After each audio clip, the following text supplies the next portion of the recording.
Morning everyone, welcome back to my channel. আশা করছি তোমরা সকলে ভালো আছো, আমিও ভীষণ ভালো আছি। তো আজকে কিন্তু সকাল সকাল একটা নতুন ব্লগের সাথে হাজির হয়েছি। দেখতেই পাচ্ছ যে মানভি এখন ঘুমোচ্ছে। হ্যাঁ, আজকে সকালে আমি খুব তাড়াতাড়ি উঠে গেছিলাম, তার কারণটা তোমরা পরে জানতেই পারবে। তার আগে চলো ঝটপট করে ঘরের সমস্ত কাজকর্ম সেরে নিই, তারপর মানভিকে ঘুম থেকে তুলে ওকে রেডি করব। তো মানভি ঘুম থেকে ওঠার আগে না যেগুলো সামান্য কাজকর্মগুলো রয়েছে সেগুলো সেরে নিই। মানে প্রথমে ওর সকালবেলা দুধ গরম করে নেওয়া, ও ঘুম থেকে উঠলেই ওকে দুধ দিতে হবে। তার মধ্যে আমার আর মায়ের জন্য একটু দুধ চাও করে নিলাম। সকালবেলা চা না খেলে না মাইন্ডটা যেন ফ্রেশ লাগে না, মাথা যেন ভার হয়ে থাকে। তো সেই কারণে এখন একটু গরম গরম দুধ চা করে নিচ্ছি। মাকে চিনি ছাড়া দেবো আর আমি চিনি দিয়ে খাবো। তো চাটা হয়ে যাওয়ার পর ভাবলাম মানভি যখন ঘুম থেকে ওঠেইনি তাহলে একটু সকালের ব্রেকফাস্টটা করে নিই। আচ্ছা ঠিক আছে, এটা কর তাড়াতাড়ি ব্রাশ কর। বেশ কয়েকদিন যাবৎ না মানভিকে দেখছি ও খুব একা একা ব্রাশ করার জন্য বায়না করছে। ও ঘুম থেকে উঠে প্রতিদিনই আমাকে বলে, মাম্মা আমাকে একা একা ব্রাশ দিয়ে দাও, আমি একা একা ব্রাশ করব। তো আজকে সেই কারণে দিয়ে দিয়েছি। তো তারপর ওকে ফ্রেশ করিয়ে নিয়ে সকালবেলা আজকে কিন্তু ব্রেকফাস্টে দেখো ছিল গোলা রুটি আর তার সাথে বড়মশাই এনেছিল ধোকলা। এটা খাওয়া দাওয়ার পর এখন কিন্তু চলে এসেছি ঠাকুর ঘরে। ঠাকুর ঘরে এদিকে দেখো মা তাল নিয়ে বসে পড়েছে তালের বড়া করবে বলে। যেহেতু আজকে জন্মাষ্টমী, তো আজকের দিনে আমরা গোপালকে তালের বড়া, মালপোয়া, নাড়ু এইসব দিয়েই ভোগ প্রদান করি। তো সেই কারণে আজকে এগুলো মা রান্না করছে।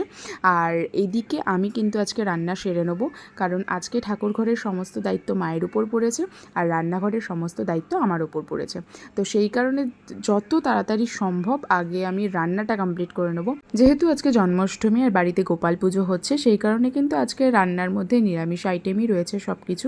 তো কী কী আইটেম রয়েছে সেগুলো তো তোমাদের সাথে পরে শেয়ার করব। তার আগে চলো তাড়াতাড়ি করে পনিরগুলোকে একটু কেটে নিই, কারণ ওইদিকে দেখো কড়াই কিন্তু অলরেডি আমার গরম হয়ে গেছে। এখন পনিরগুলোকে ভেজে নেব। জন্মাষ্টমী বলে কথা, আর বৃষ্টি হবে না তা কখনো হয় নাকি?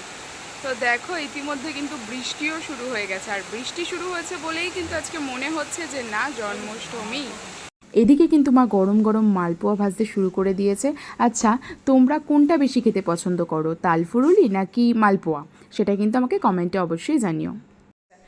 তো এখন রান্না কমপ্লিট হলো, এখন বাজে 1:30। তো রান্নার মধ্যে আজকে করেছিলাম কিন্তু টক ডাল করেছি মটর ডাল দিয়ে, যেহেতু আজকে নিরামিষ তাই সেই কারণে মটর ডাল দিয়ে আম দিয়ে টক ডাল করেছি। উচ্ছে ভাজা, আলু ভাজা আর 5 রকমের কি বলে সবজি টবজি দিয়ে একটা নিরামিষ তরকারি হয়েছে। তো আজকের কিন্তু এই আছে। তো যখন ভাত খেতে বসবো দুপুরবেলা তখন একটু পাঁপড় ভেজে নেবো। মানভি সকাল থেকে অনেক বায়না করছে যে আজকে একটু রাধা সাজবে। তো সেই কারণে দেখি ওকে একটু স্নান ধান হয়ে গেছে, একটু রাধা সাজিয়ে দেবো, রাধা সাজিয়ে কটা রিলস করাবো। তো চলো যদি সাজাই তো তোমরা সেটা দেখতেও পাবে।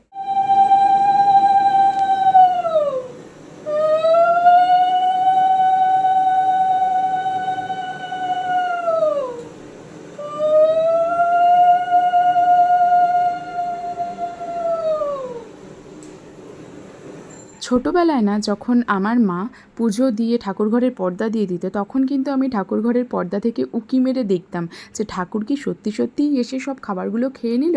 তো সেই কারণেই কিন্তু ছোটোবেলার কথা আজকে একটু মনে পড়ে গেল, কারণ আজকে আমি একটু ঠাকুরকে পর্দার ফাঁক থেকে ভিডিও করছিলাম, তো সেটা দেখেই তোমাদের সাথে শেয়ার করলাম।